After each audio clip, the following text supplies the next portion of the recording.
Hello bachchon, let's read the question. So the question over here says, what would be growth rate pattern when resources are unlimited? ठीक है, क्या कह रहे हैं यहाँ पर? ग्रोथ रेट पैटर्न कैसा होगा, ग्रोथ रेट कैसी होगी जब रिसोर्सेज एकदम अनलिमिटेड प्रेजेंट हो, कोई रोक टोक ना हो. ठीक है, तो जब रिसोर्सेज अनलिमिटेड होती है तो ऑर्गेनिज्म एकदम से बढ़ जाते हैं, एक्सपोनेंशियल ग्रोथ दिखाते हैं. एक्सपोनेंशियल ग्रोथ मतलब, एक्सपोनेंशियल ग्रोथ मतलब आप कह सकते हो 1 से 2, 2 से 4, 4 से 8, इस तरीके से बढ़ते ही जा रहे हैं, इन पे कोई रोक नहीं है. अचानक से बहुत तेजी से बढ़ रहे हैं, एक्सपोनेंशियली बढ़ रहे हैं. तो अगर एक्सपोनेंशियल ग्रोथ का हमको ग्रोथ कर्व देखना है तो इस तरीके से होगा. ये एक्स एक्सिस है, ये वाई एक्सिस है. एक्स एक्सिस पे अगर आप टाइम को प्लॉट कर दो और वाई एक्सिस पे आप पॉपुलेशन डेंसिटी को प्लॉट कर दो, पॉपुलेशन डेंसिटी को. ठीक है, तो आपको कुछ इस तरीके का देखने को मिलेगा. इसको आप कहते हो ग्रोथ कर्व.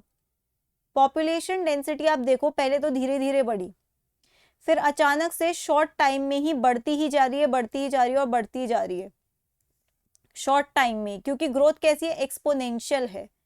ओके, और यहाँ पे देखो कहीं पे भी पॉपुलेशन डेंसिटी जाके रुक नहीं रही है, ये आगे बढ़ती रहेगी अगर आप इसको एक्सट्रापोलेट करते रहोगे ऊपर की तरफ. तो यहाँ पर कोई रोक नहीं है, क्योंकि क्या है, रिसोर्सेज अनलिमिटेड है.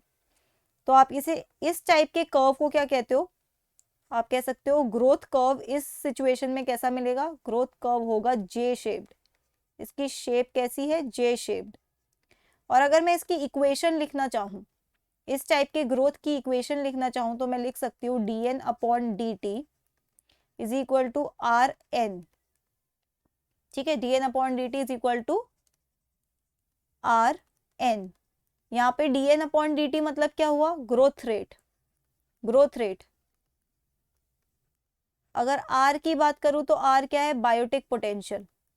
हर एक पॉपुलेशन में ग्रोथ करने का एक पोटेंशियल होता है, उसकी इंट्रिंसिक प्रॉपर्टी है ग्रो करना, उसी को आप कहते हो बायोटिक पोटेंशियल. और n मतलब होता है इनिशियल पॉपुलेशन. Initial population. तो ग्रोथ रेट का पैटर्न कैसा होगा, ग्रोथ रेट का पैटर्न होगा एक्सपोनेंशियल. एक्सपोनेंशियल ग्रोथ का कर्व कैसा आता है, जे शेप्ड. और एक्सपोनेंशियल ग्रोथ को आप कह सकते हो किस तरीके से रिप्रेजेंट करोगे, ऐसे, इस इक्वेशन से. So that's it for the question. I hope you understood it well. Best of luck.